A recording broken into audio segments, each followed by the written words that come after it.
우리 한번 따라 하십시다. 나는 하나님의 사람입니다. 나는 예수님의 제자입니다. 나는 성령님의 도구입니다.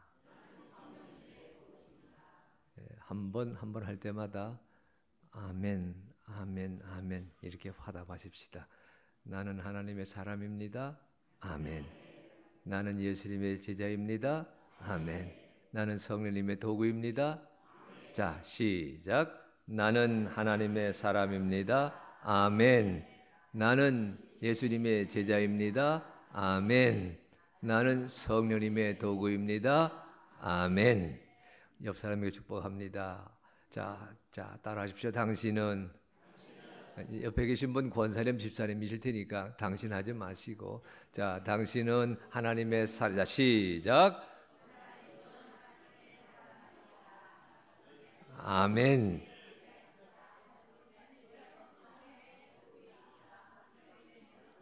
뭐 시험 보는 것도 아닌데 뭐 다 외워서 암기하듯이 하시려고 그러세요. 동대문 구에 사는 사람이 아니라 하나님의 사람이라고 축복하시니 얼마나 감사해요.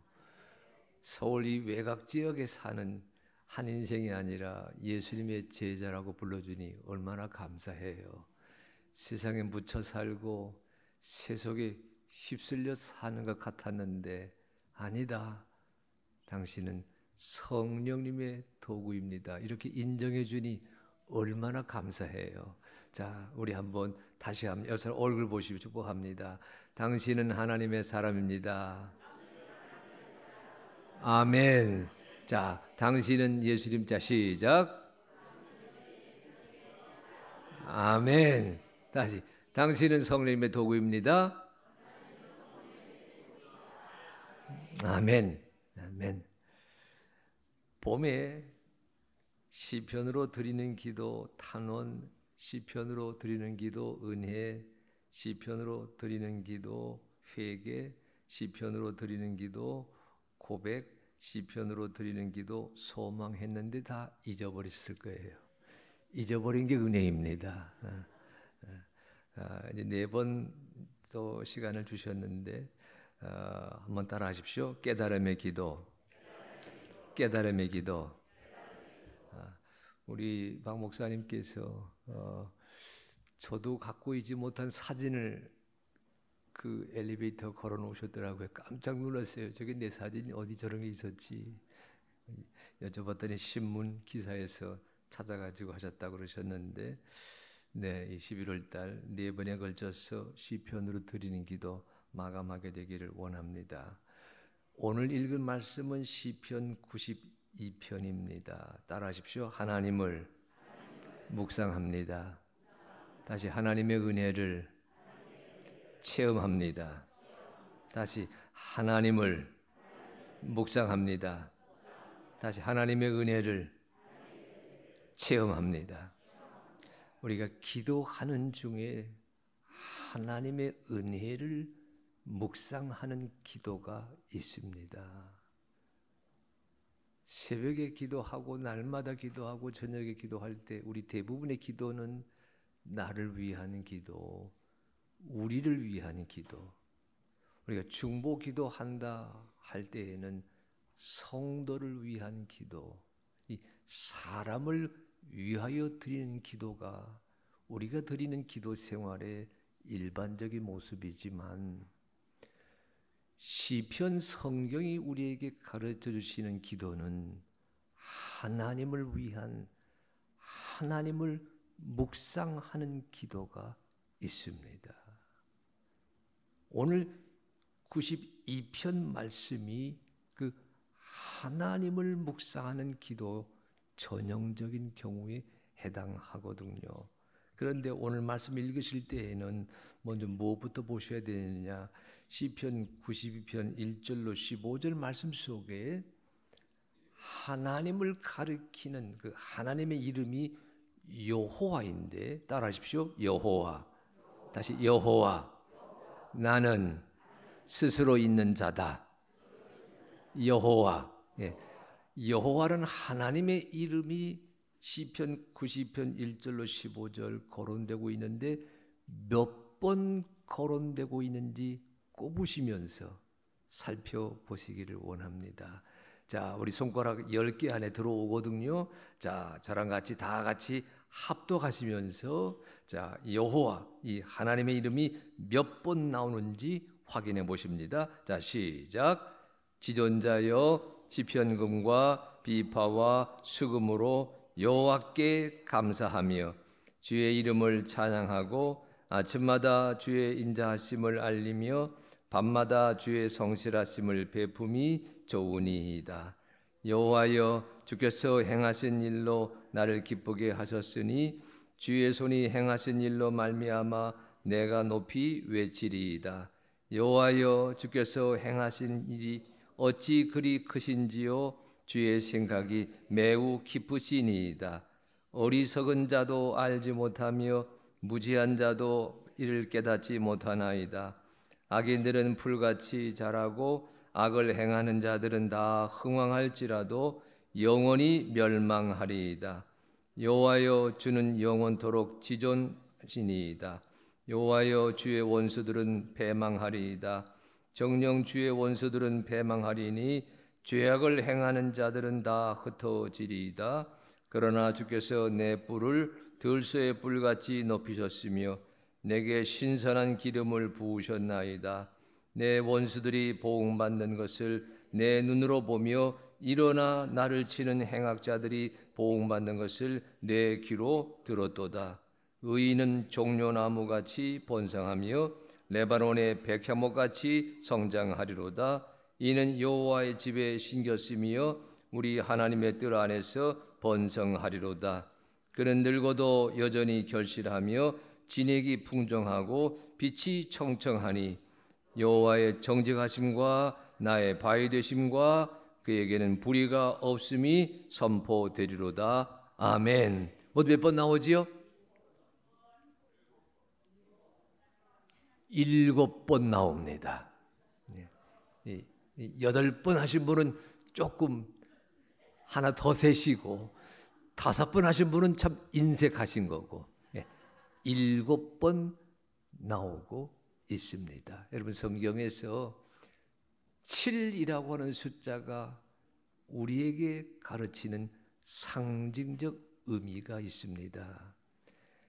7번 나온다는 숫자 못지 아니하게 오늘 기도는 우리 하나님의 온전하심과 우리 하나님의 나를 위해서 이 땅을 위해서 무슨 일을 행하셨는지를 순전하게 묵상하고 있는 기도자의 그 기도문이 오늘 본문 속에 새겨져 있는 것을 먼저 확인하셔야 됩니다. 그러니까 7번이라는 얘기는 따라하십시오. 하나님을 완전히 알기까지. 다시 하나님을 온전히 깨닫기까지. 다시 하나님을 순전하게 고백하기까지. 이 7번이라는 숫자는 하나님이 무슨 일을 행하셨지? 내 인생에. 우리 하나님께서 내게 무엇을 베푸셨지? 순전하고 온전하고 할 수만 있는 대로 최선을 다해서 묵상하고 있는 그 여정을 가리키고 있는 숫자가 7이라고 하는 그 수요 속에 새겨져 있습니다. 기도할 때 하나님이 누구이시지 내게 한 번 묻고 지나가는 것이 아니라 기도하면서 하나님이 내게 무엇을 말씀하셨지, 무엇을 행하셨지, 무엇을 이루셨지 내 마음속에 온전한 하나님의 은혜를 다 파악하기까지 하나님을 묵상하고 있는 기도자의 언어가 하나님을 7번 부르고 있다. 이런 데이터 속에 숨겨져 있는 것을 여러분이 아셔야 합니다. 나만을 위한 기도로 멈추지 말게 하시고, 사람을 향한 기도로 그치지 말게 하시고, 나를 나 되게 하신 하나님이 어떤 분이신지를, 내게 하나님은 어떤 주님이신지를 내 입으로 다 고백하기까지 기도 중에 하나님을 묵상하는 은혜가 있어야 되겠다.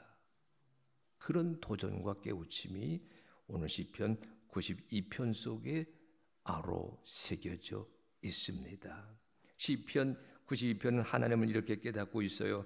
따라서 하십시오. 아침마다 주의 인자하심을, 밤마다 주의 성실하심을 깨닫고 있습니다. 아침마다 주님께서 인자하시, 나를 다시 깨워주셨네. 새날을 맞이하게 하셨네. 새 일상을 허락하셨네. 아침에 눈을 뜨면서 맞이하는 새벽, 주님의 인자하심으로 시작해서 보십시오. 밤마다 주의 성실하심을 오늘도 온종일 다 하도록 주 하나님께서 나를 붙드시고 나를 챙기시고 나를 인도하여 주셨습니다. 그 깨닫는 그 깨달음이 오늘 1절 속에 아로 새겨져 있습니다. 그러면서 뭐라 말하고 있다 하십시오. 여호와여, 주께서 행하신 일로 나를 기쁘게 하셨으니 주의 손이 행하신 일로 말미암아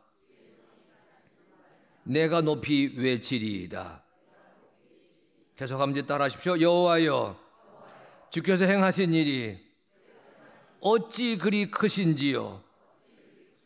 주의 생각이 매우 깊으시니이다. 따라하십시오. 여호와여, 주는 영원토록 지존하시나이다.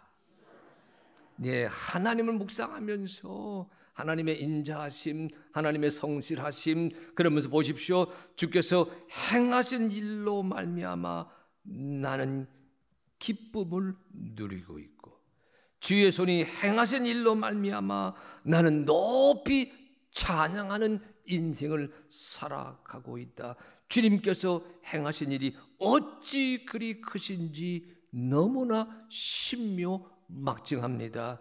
주님은 영원토록 지존하신 하나님이십니다. 이렇게 고백하고 있습니다. 그런데 오늘 성경 잘 보시게 되면요, 주님의 행하심이 나를 기쁘게 하셨다 이렇게만 말하고 있지 구체적으로 설명하지 않습니다. 주의 손이 행하신 일로 말미암아 내가 높이 찬양한다 이렇게 되어 있지, 주님께서 손수 베풀어 주신 은혜가 무엇인지 소상하게 밝히고 있지 않습니다. 주님께서 행하신 일이 매우 깊다, 신묘막측하다 이렇게 말하고 있지 자세하게 설명하고 있지 않습니다. 그런데 한 가지 암시, 이런 사항이 있어요. 맨 뒤에 여러분 15절 말씀 읽어봅니다. 15절, 자 시작. 여호와의 정직하심과 나의 바위 되심과 그에게는 불의가 없음이 선포되리로다. 아멘. 따라하십시오. 여호와의 정직하심과 나의 바위 되심과, 다시 나의 바위 되심과, 따라하십시오. 하나님이 나의 바위가 되셨습니다. 다시 하나님이 나의 토대가 되셨습니다. 다시 하나님이 내 인생의 주춧돌이 되셨습니다. 다시 하나님께서 내 삶의 울타리가 되어 주셨습니다. 아멘. 주님이 행하신 일로 말미암아 나는 기뻐한다. 주님께서 손수 베푸신 일로 말미암아 나는 높이 높이 소리를 외치겠다. 주님이 행하신 일이 얼마나 깊고 넓은지 나는 다 헤아리지 못하겠다. 이렇게 기도문을 이어가다가 맨 마지막에 이런 고백 하나를 던지고 있어요. 인자하신 주님, 신실하신 주님, 정직하신 주님이 나의 바위가 되셨구나. 이 말을 오늘 본문을 읽어가면서 여러분 제일 먼저 가슴에 새기는 은혜가 있으시기를 바랍니다. 함께 나누었어요. 바위라고 쓰고 토대라고 읽었습니다. 바위라고 쓰고 주춧돌이라고 읽었습니다. 바위라고 쓰고 울타리라고 읽었습니다.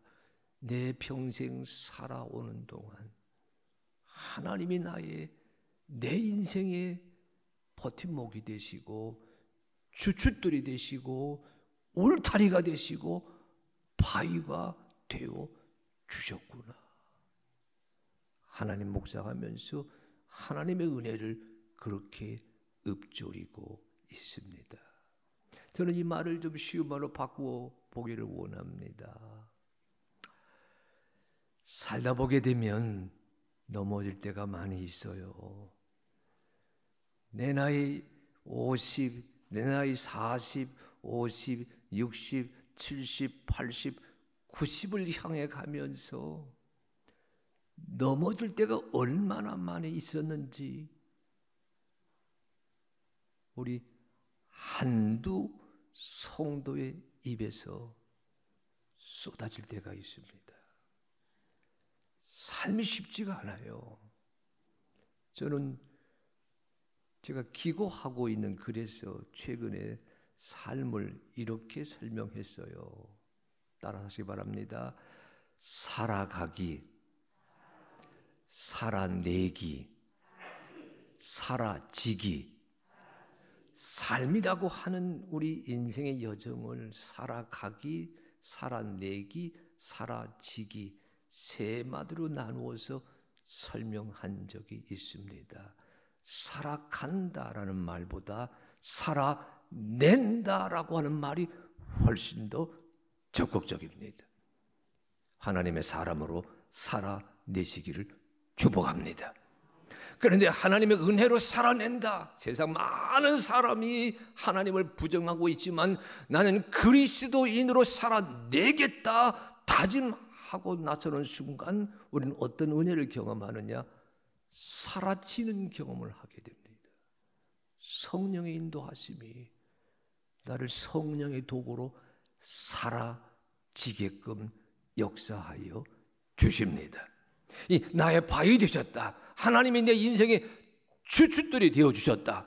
살아갔습니다. 살아냈습니다. 사라지고 있습니다. 그 삶의 감격이 이 나의 바위 되신 주님 이 말 속에 새겨져 있음을 여러분 내게 주시는 하늘의 만나로 오늘 오후 시간 붙잡게 되시기를 축복합니다. 저는 이 말을 늘 이렇게 얘기하고 있어요. 제 인생의 경험인데 저는 이런 표현을 만날 때마다 성경 말씀을 이렇게 바꾸어서 고백하고 기도합니다. 따라서 하시기 바랍니다. 내 삶의 장애물이 다시 내 삶의 걸림돌이 보십시오. 여기 바위가 돌이잖아요. 큰 돌, 든든한 돌이잖아요. 그래서 돌을 생각하는 겁니다. 다시 합니다. 내 인생의 걸림돌이 하나님의 은혜로 디딤돌이 되었습니다. 다시 내 삶의 내 세상살이의 걸림돌이 하나님의 은혜로 하나님의 도우심으로 내 믿음의 디딤돌이 되었습니다. 아멘. 하나님을 묵상하면서 걸림돌이 디딤돌 되게 하신 주의 은혜를 주님의 솜씨를 여러분 꼭 붙들고 찬양하는 성도 되시기를 축복합니다. 그럴 때 우리는 진정 하나님이 나의 바위가 되신다, 나의 토대가 되신다, 나의 울타리가 되신다. 주여 오늘도 걸림돌이 변해서 디딤돌이 되고 있습니다. 이렇게 고백하는 하나님의 사람으로 우뚝우뚝 세워질 줄로 믿습니다. 여러분 오늘 이 시편 92편이 재미있는 것은요 여호와를 7번 얘기하고 하나님이 행하신 일, 또 그 하나님께서 이루시는 모든 역사가 내 삶의 주춧돌이 되고 있다. 이렇게 쭉 기도문을 펼쳐가는데 하나님을 뭐라 부르고 있냐면요, 따라하십시오. 지존자여. 다시 지존자여. 여러분 1절 같이 한번 읽어보면 1절. 자, 시작.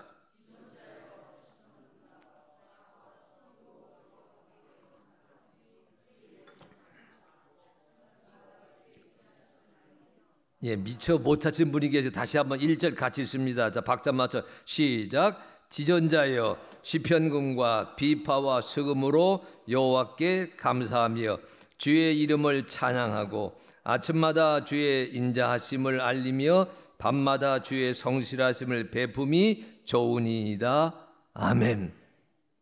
여호와 하나님을 누구라 부르고 있어요? 지존자라고 부르고 있습니다. 여기 1절 말씀에 지존자여, 온갖 악기로 하나님께 감사 찬양을 드립니다. 이렇게 운을 떼고 있잖아요. 그리고 8절 말씀 보게 되면 여호와여 주는 영원토록 지존하시니이다. 지존하시나이다. 이 지존자란 말이 여기 시편 92편에 2번 반복되고 있습니다. 물론 1절에 나온 지존자와 8절에 쓰여진 지존하십니다라는 말은 원어에서는 서로 다른 표현인데 우리말로 똑같이 적어 놓았습니다. 의미상 틀린 건 아니에요. 지존자가 누구일까? 따라하십시오. 엘yon. 그게 엘yon. 다시 엘yon. 예, 여기 지존자여, 하나님을 지존자여라고 부르고 있는 이 표현은 히브리어로 엘요입니다. 무슨 뜻이냐? 이런 뜻이에요.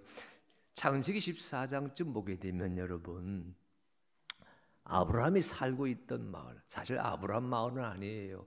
롯이 살고 있던 소돔과 고모라의 당시에 그돌라오멜이라고 하는 한 이방 왕이 군대를 몰고 와서 온 지역을 쑥대밭되게 한 다음 아브라함의 조카 롯을 비롯해 많은 사람들을 사로잡아 가지고 저 북쪽으로 올라갔습니다.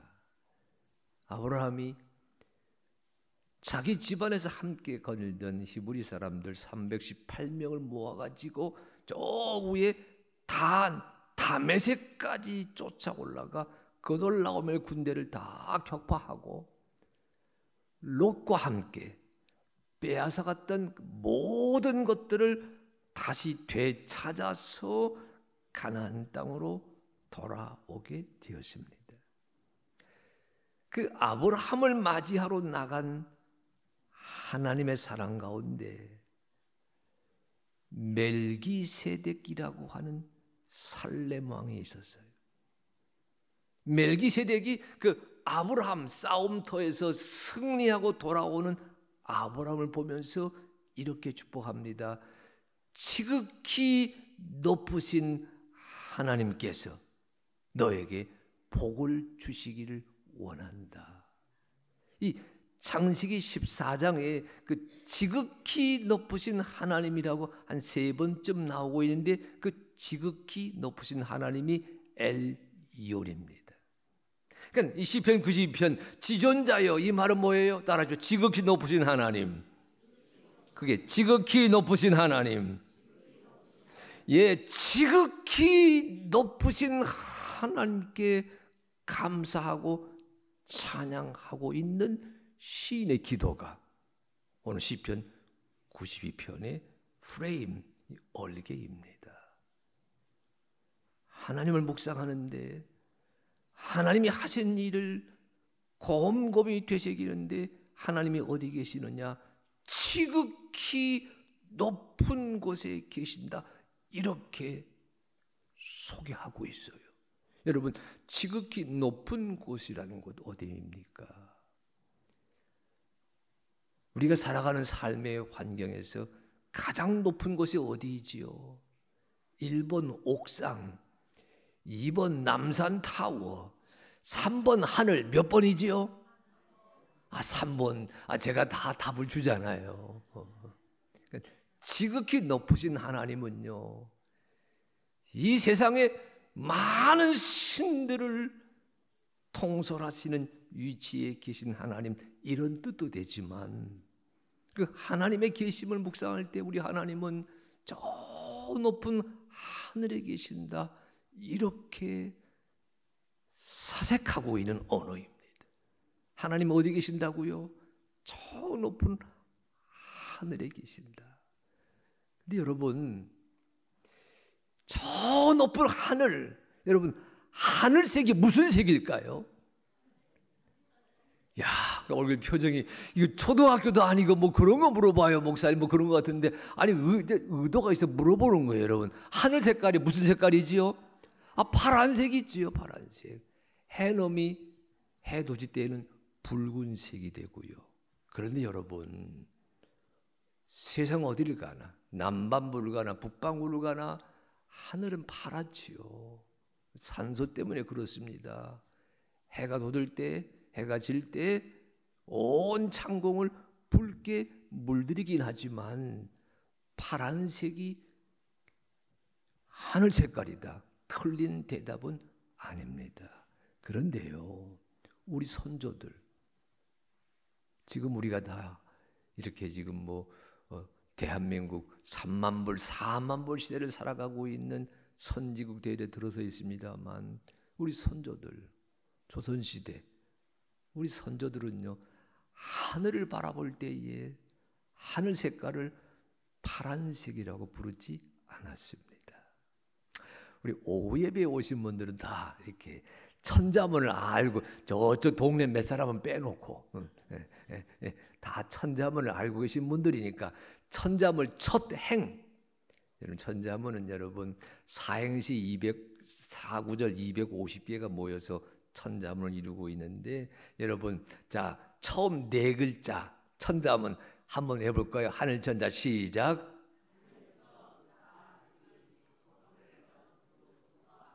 이재수 권사님은 못 외우시는 것 같아. 예. 하셨지. 작게 하신 거야, 작게. 예. 하늘천 따지 뭐예요? 거물현. 그 다음에 뭐지요? 그 뒤까지는 안 갈게. 실력이 덜 드러나니까 지부집자 안 갈게요. 근데 여러분 보세요. 하늘천 따지, 하늘천이지요. 땅 지지요. 그 다음에 있는 것은요, 거물현. 무슨 뜻이냐? 하늘은 검정색, 땅은 황색, 이런 뜻이에요. 왜 하늘을 향해서 검정색이라 불렀어요? 거물현. 한자 사전 보게 되면 현색이란 말도 나옵니다. 거물현, 검정색. 왜 하늘을 향해서 검정색이라 불렀어요? 따라하십시오. 가물가물하다. 그게 가물가물하다. 아니, 하늘 보시면요, 이게 파란색 같아 보이지만 한참 보다 보면 이게 가물가물해요. 보일 듯 말 듯, 알 듯 모를 듯. 아마 그래서 검정색이다, 이렇게 표현했다는 설명도 있고, 또 다른 설명 이런 것도 있어요. 따라하십시오. 심오하다. 다시 심오하다. 의미 깊다. 다시 의미심장하다. 하늘을 바라보는데 하늘은 하나가 아니고, 여러분, 사도 바울은 3층 천에 올라갔어요. 하늘 위에 하늘, 또 하늘 위에 또 하늘. 하늘은 한 겹이 아니라 여러 겹이다. 실제로 여러분, 실제로 우리가 성층권, 대기권, 성층권을 벗어나서 우주 하늘로 들어서게 되면 하늘 색깔은 검정색입니다. 근데 천자문은 거기까지 가는 건 아니에요. 왜 땅은 누렇다? 여러분, 중국의 땅은 황허, 누렇습니다. 그런데 왜 그 사람들은 하늘을 바라보면서 검정색이라 그랬을까? 밤하늘이기에 검정색이라 부른 것 아닙니다. 보기에 심오하다. 다 깨우치지 못하겠다. 알지 못하겠다. 하늘은 심오한 공간이다. 아마 이런 것을 가르치려고 거물현을 쓰지 않았을까, 이렇게 설명하기도 합니다. 그런데 보십시오. 오늘 시인은요, 하늘을 바라보면서 가물가물하다 이렇게 말하지 않습니다. 심오하다 이렇게 말하지 않습니다. 거물현 검정색이다 이렇게 말하지 않습니다. 따라하십시오. 하늘에는 하나님이 계십니다. 다시, 하늘에는 지극히 높으신 하나님, 그 하나님이 나를 바라보고 계십니다. 아멘은 세 분만 하시네. 여러분, 지극히 높은 곳에 계신 하나님이 나를 바라보고 계신다. 내려다보고 계신다.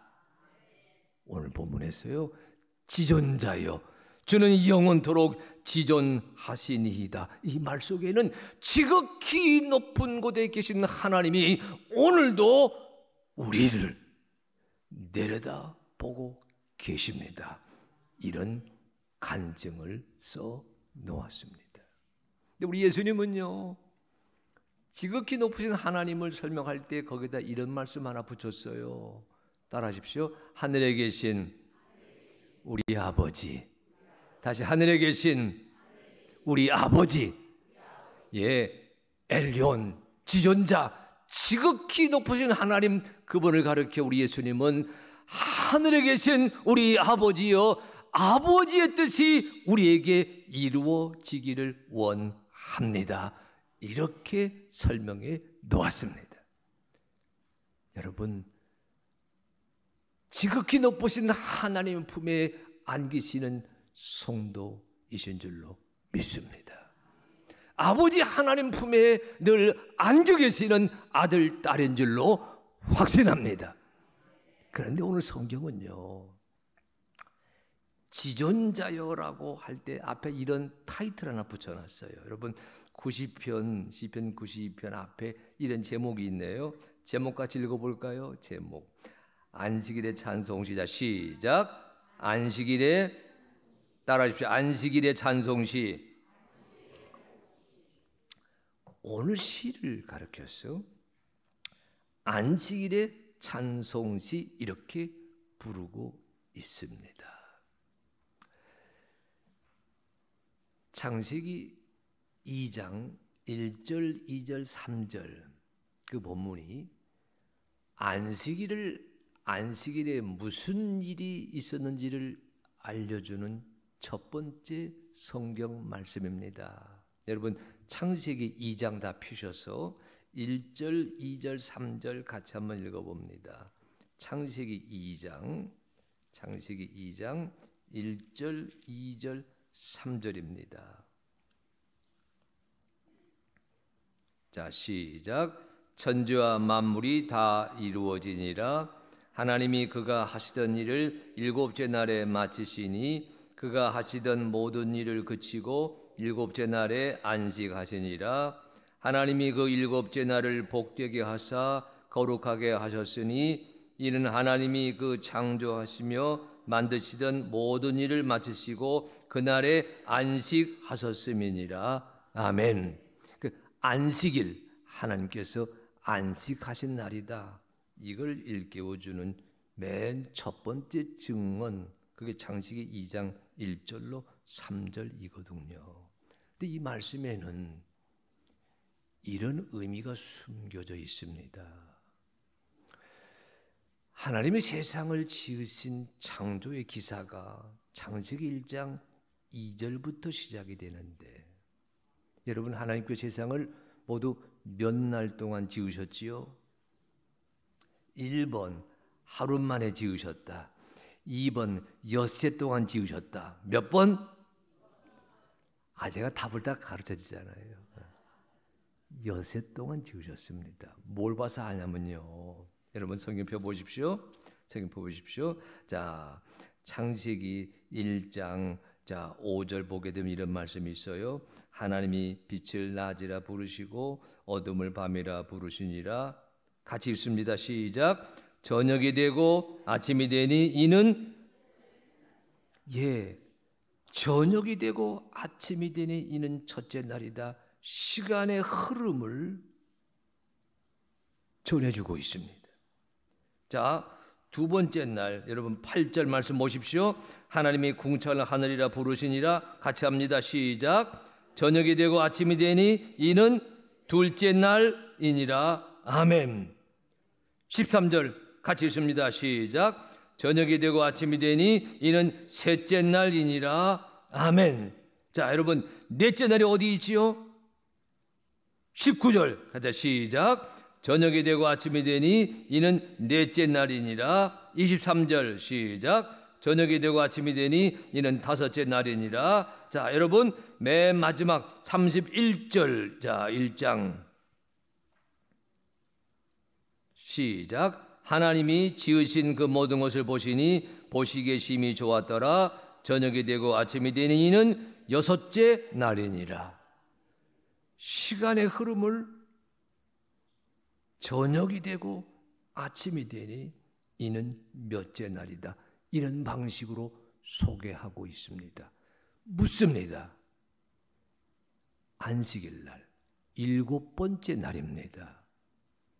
안식일 날에는 저녁이 되고 아침이 되니 이는 7번째 날이다 라고 하는 설명이 나옵니까? 안 나옵니까? 안 나옵니다. 묻습니다.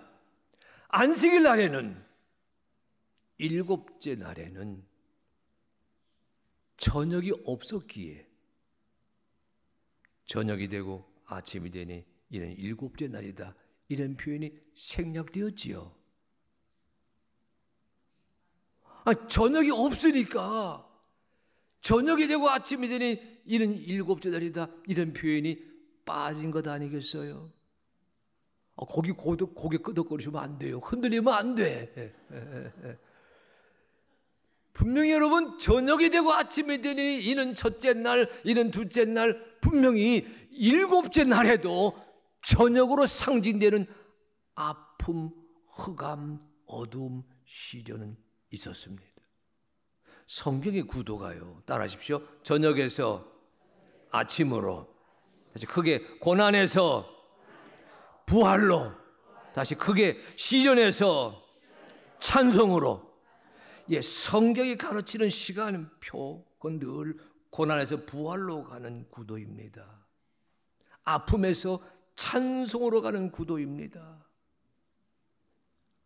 그걸 드러내는 창조의 그 알람, 그 깨우침이 저녁에서 아침으로 가는 시간이었는데 7번째 날 안식하는 날에는 저녁이 되고 아침이 되니 이는 7째 날이었다. 이런 표현이 빠지고 없습니다. 무슨 뜻입니까? 여러분 아셔야 돼요.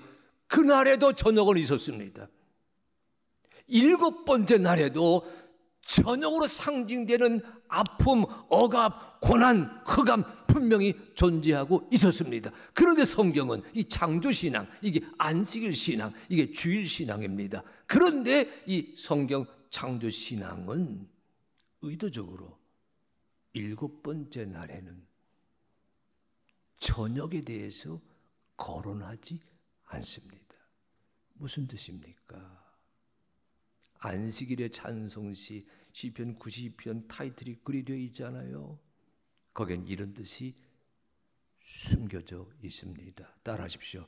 하나님 앞에, 지극히 높으신 하나님 앞에, 창조주 하나님 앞에 서 있는 자에게는, 다시 하나님 품에 안겨 있는 자에게는 저녁으로 상징되는 시련이 없습니다. 다시 저녁으로 상징되는 흑암이 없습니다. 다시 전형으로 상징되는 고난이 자리 잡지 못합니다.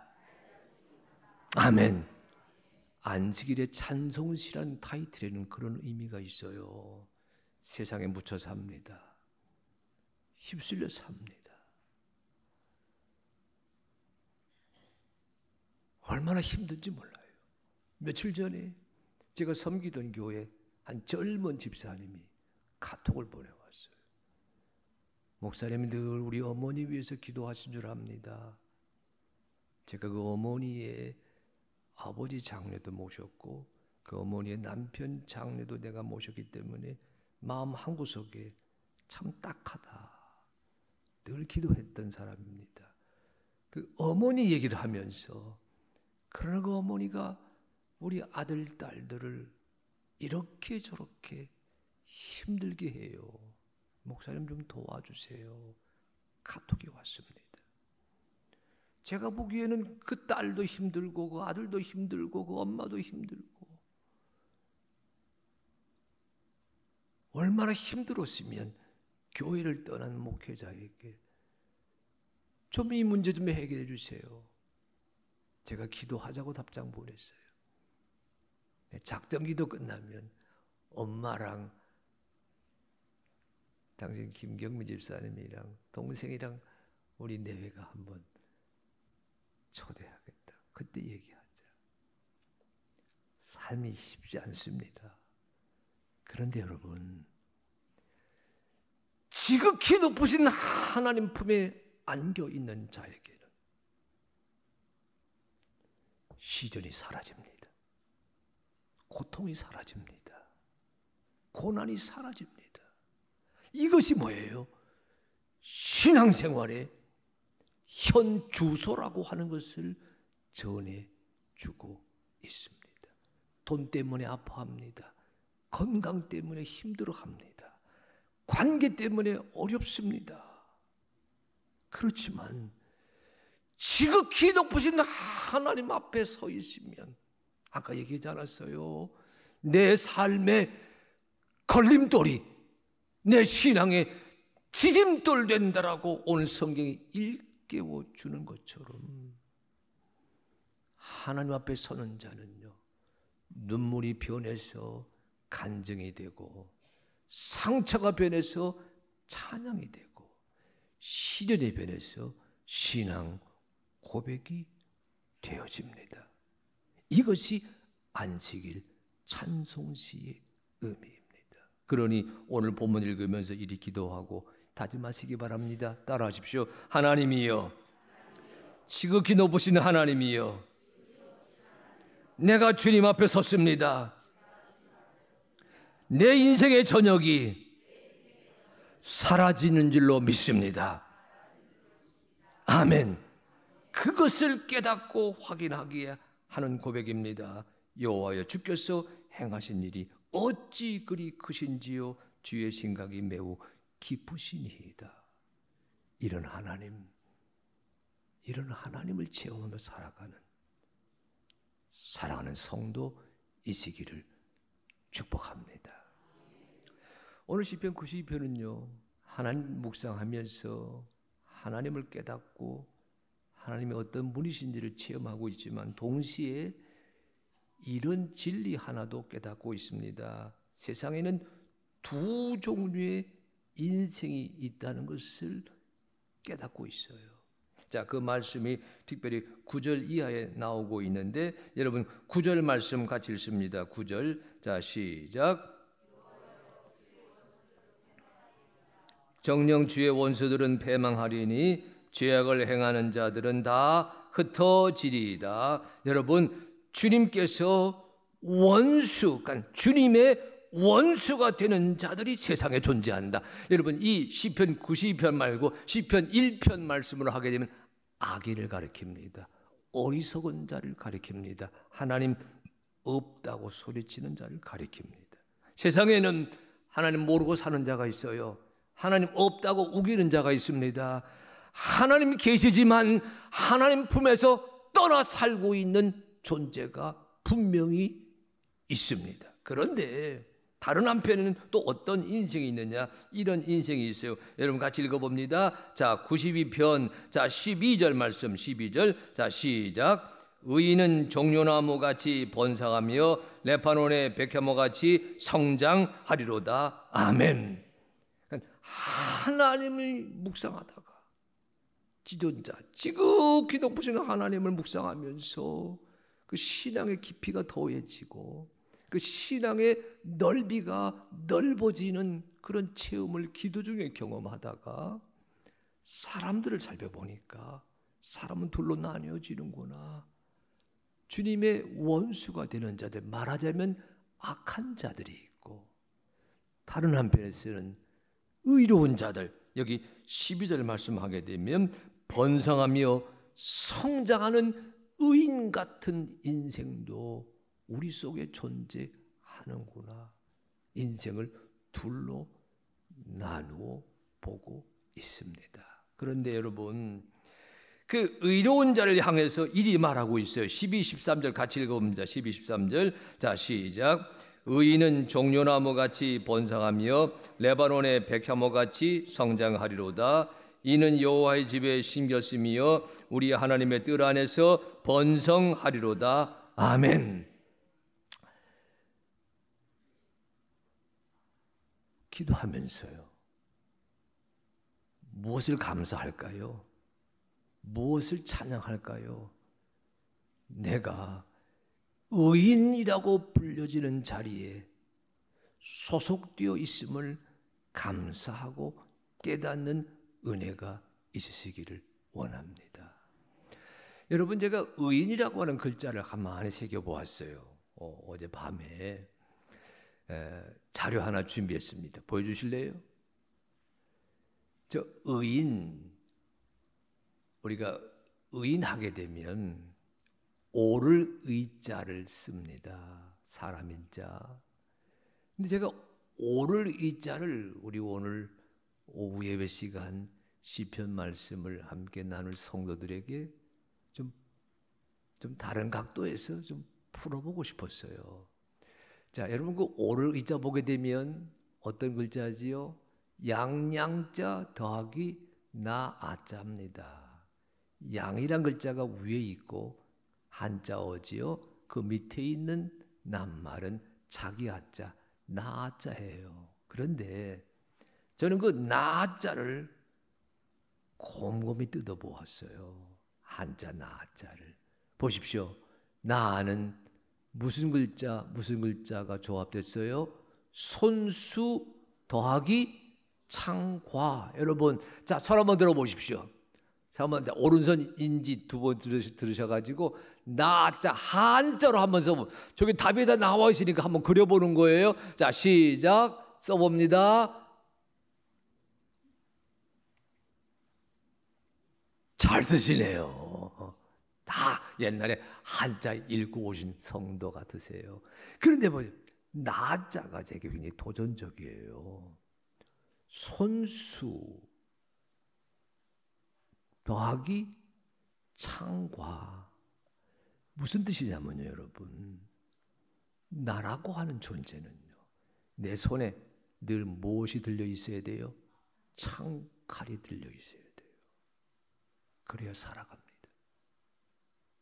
내게 덤비는 녀석이 있으면 내 손에 있는 칼로 제거해야 돼요. 내가 헤쳐가야 됩니다. 내가 나아가야 됩니다. 앞에 어떤 장애물이 있으면 내 손에 들려있는 칼과 창으로 그걸 없애버려야 돼요. 그러니까 나아자란 글자의 모양새 자체는 대단히 공격적입니다. 좋은 말로 개인주의적, 더 세심한 말로 이기적입니다. 동물적인 감각으로 얘기한다면 인생일 수 있는 것은 내 손에 칼과 창이 있기 때문이다 라고 하는 고백입니다. 사람 자체는 그러하기에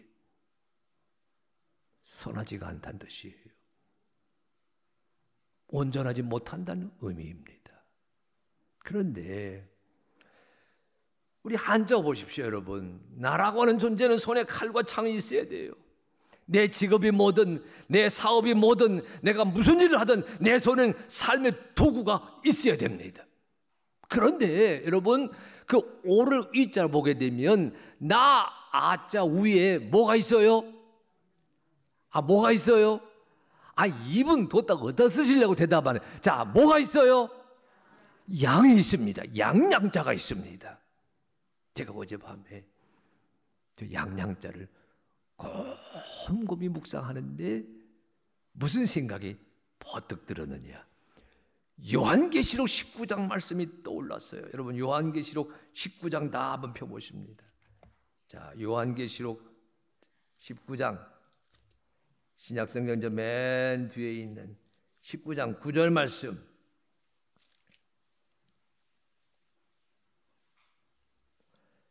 자, 여러분 성경책 맨 뒤죠. 419면 신약성경 419쪽쯤 될 거예요. 자, 요한계시록 19장 9절 있습니다. 시작. 천사가 내게 말하기를 기록하라. 어린 양의 혼인잔치에 청함을 받은 자들은 복이 있도다 하고 또 내게 말하되 이것은 하나님의 참되신 말씀이라 하기로. 따라하십시오. 어린 양의 혼인잔치에 청함을 받은 자들은 복이 있도다. 양양자를 묵상하면서 어린 양 예수 그리스도, 여러분 요한계시록은요 예수 그리스도의 이미지를 어린 양이라고 시종일관 이야기합니다. 사실 어린 양 예수님의 이미지는 세례 요한이 제일 먼저 얘기했어요. 보라, 세상 죄를 지고 가는 어린 양이로다. 우리의 모든 죄와 허물을 사하시기 위해서 그 대속의 짐을 지고 가시는 한 청년, 나사렛 사람, 그를 가리켜서 세례 요한은 세상 죄를 지고 가는 어린 양이다 이렇게 불렀거든요. 그러니까 신약 성경에서 양은 예수 그리스도를 가리키는 이미지입니다.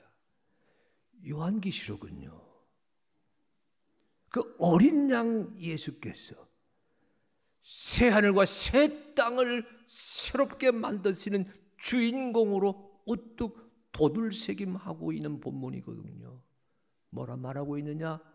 어린 양의 잔치에, 어린 양이 베푸실 잔치에 초대받는 자들은 복이 있는 사람이다 이리 말하고 있잖아요. 그래서 여러분, 자 지금 사라졌지만 저 양양자 밑에 누가 있어요? 내가 있어요. 따라하십시오. 어린 양 예수를 나의 주님으로 고백하는 삶이, 다시 어린 양 예수 그리스도를 내 인생의 머리로 고백하는 인생이 복된 인생입니다. 아멘. 시편 92편 돌아옵니다. 하나님 묵상하다가 하나님의 은혜를 깨닫고 있는 그 간절함이 지극히 높으신 하나님 앞에 서 있는 내 삶의 현주소, 그걸 찾았던 고백이라면, 두 번째는요, 세상에는 악한 자가 있고 의로운 자가 있구나.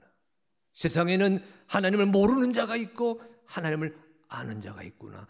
나로 하여금 하나님을 아는 자 되게 하시고 예수님을 아는 자 되게 하시고 성령님을 아는 자 되게 해 주시어서 종려나무같이 번성하며 레바논의 백향목같이 성장하는 삶을 살아가도록 만들어주고 계십니다 라고 하는 깨달음이 오늘 시편 92편 읽어가면서 여러분이 깨달아야 될 신앙의 은혜입니다. 따라하십시오. 내가 의인된 것을, 여러분 그 의인은 도덕적 윤리적으로 바르다 그런 뜻만 있지 않아요. 예수님이 내 인생의 머리가 되셨다 이 의미입니다. 따라하십시오. 내가 의인된 것을, 예수님이 내 인생의 주인인 것을 고백하고 체험하며 살기에 나는 복된 인생입니다. 아멘. 이것을 깨닫는 여러분의 기도가 되시기를 축복합니다. 뭘 이루어서가 아니에요. 뭘 얻어서가 아닙니다. 뭘 성취해서가 아니에요. 내 아들, 내 딸, 내 손주, 내 손녀 그들이 무엇을 이루고 무엇을 다 얻었기 때문이 아니라 나라고 하는 한 존재가 예수님을 알기에, 예수님을 만났기에 예수님을 주인으로 모시고 살면서 주님께서 나로 하여금 의로운 자로 번성하게 하신다. 나는 복이 있는 사람입니다. 이것을 깨닫는 자리가 깨달음의 기도인 줄로 믿습니다. 여러분, 그런 긍지, 그런 프라이드, 예수 믿는 사람, 신앙인의 그런 긍지를 가지고 살아가는 그런 깨달음이 여러분의 기도 생활 속에 넘치게 되시기를 주의 이름으로 축복합니다. 마지막입니다. 무엇을 깨닫고 있어요? 자, 여러분, 오늘 본문 말씀 여기 12절 말씀 같이 한번 읽어봅니다. 12절 다시 한번 시작.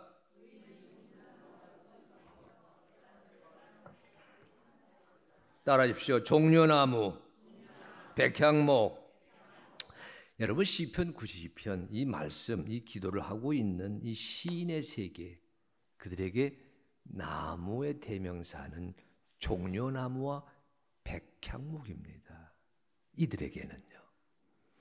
하나님의 사람의 됨됨이를 고백하는데 나무에 견주고 있는데요. 나무 중에 나무, 종려나무 보십시오. 종려나무 같이 번성하며, 종려나무는 옆으로 풍성합니다.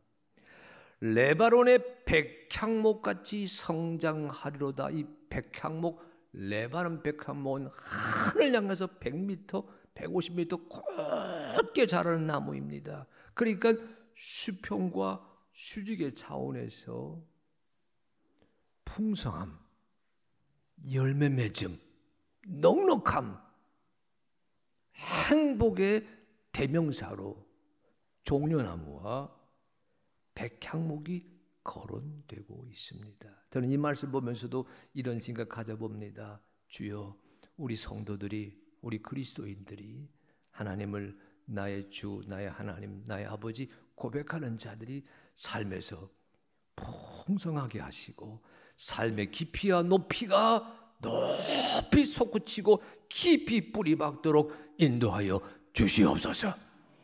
그런 의미가 제일 먼저 주어지지만, 그러나 여러분, 이런 뜻도 있음을 아울러 상기하셔야 됩니다. 시편에서 이 시 기도자에게는 백향목과 종려나무가 크게 눈에 들어오는 나무의 대명사이지만, 우리 살고 있는 우리 대한민국에서는 종려나무, 백향목 그리 볼 수가 없습니다. 우리 사회에서는 다른 나무를 찾아야 되는 거지요. 오늘 오전 예배 드리고 맛있는 카레라이스 먹고, 시립대학교 캠퍼스 단풍 구경을 하고 왔습니다.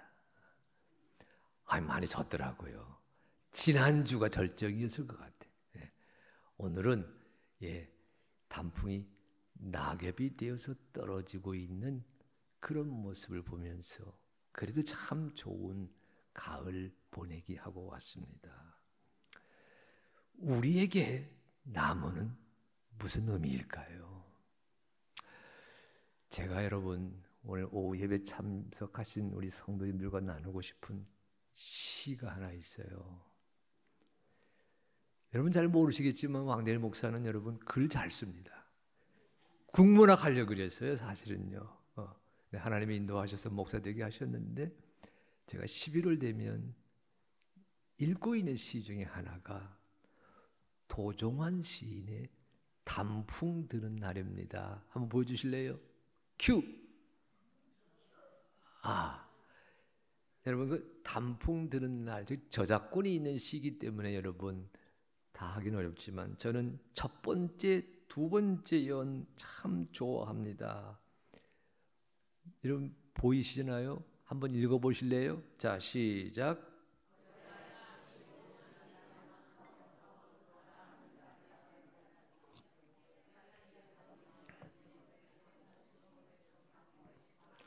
잠깐만요. 아니 이건 시예요, 시. 아니 시를 읽으려는데 시가 아니고 그냥 지금 뭐 하시는 거예요? 시를 읽으셔야지, 시를.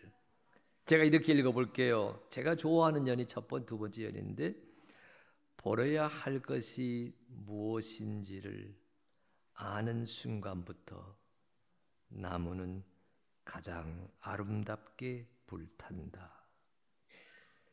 제 삶의 이유였던 것, 제 몸의 전부였던 것, 아낌없이 버리기로 결심하면서 나무는 생의 절정에 선다. 그 다음에 방하착이 있잖아요. 저는 이 처음 두 연을 아주 좋아합니다. 오늘 가보니까 낙엽 지고 있습니다. 나무가 옷을 벗는 과정이거든요. 우리가 단풍이라고 말하는 가장 아름다운 나무의 색깔, 나무의 인생에서는 옷을 벗는 준비입니다. 사람들은 추우면 껴입습니다.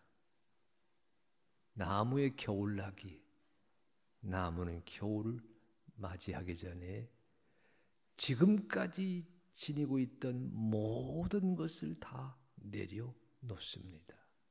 그게 낙엽이거든요. 항상한 가지가 되어 찬 모진 겨울을 맞이하고자 준비하는 것이 단풍나무.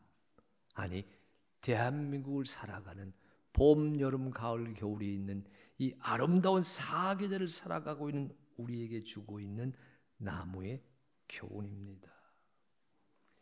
옛날 이스라엘 사람 시인은 백향목과 종려나무밖에 보지 못했지만 우리는 단풍나무, 은행나무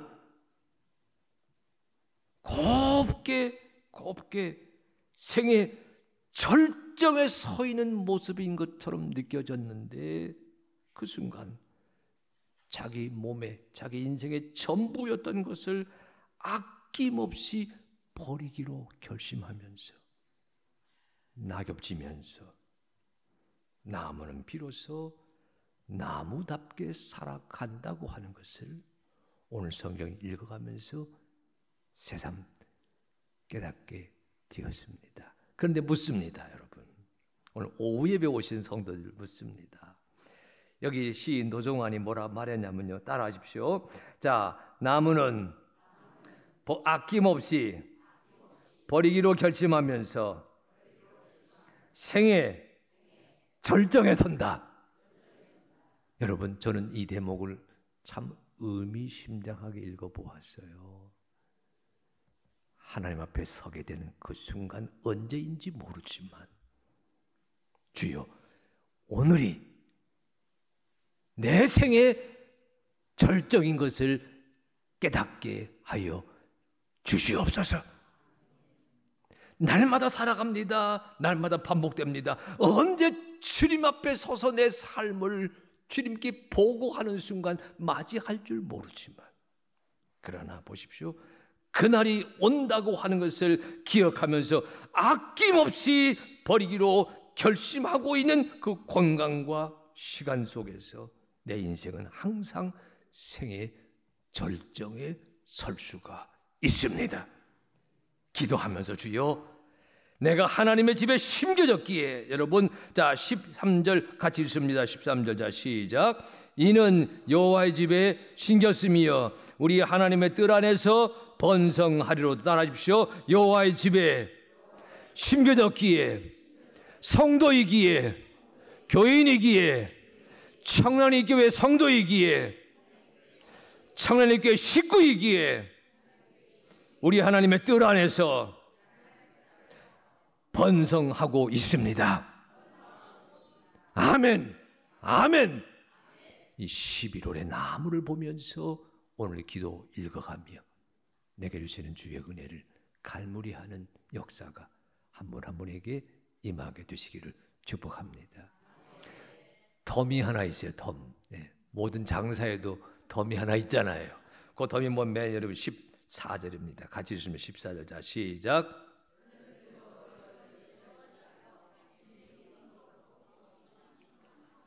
따라하십시오. 그는 늙어도 여전히 결실하며 진액이 풍족하고 빛이 청청하니, 따라하십시오. 왕대일은 늙어도, 거기 왕대일이라고 자기 이름을 대셔야지. 그런 센스가 없으시나? 난 이런. 다시 합니다. 왕대일은 늙어도 여전히 결실하며 진액이 풍족하고 빛이 청청합니다. 아멘. 저는 이 말을 이렇게 바꿉니다. 따라하십시오. 늙지 않고 익어갑니다.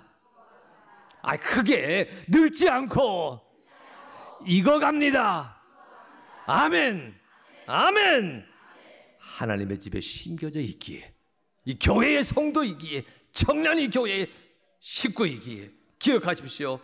늙어도 여전히 결실하며 진액이 풍성하고 빛이 청청해서 항상 생의 절정을 누려가는 하나님의 딸, 예수님의 아들인 줄로 믿습니다.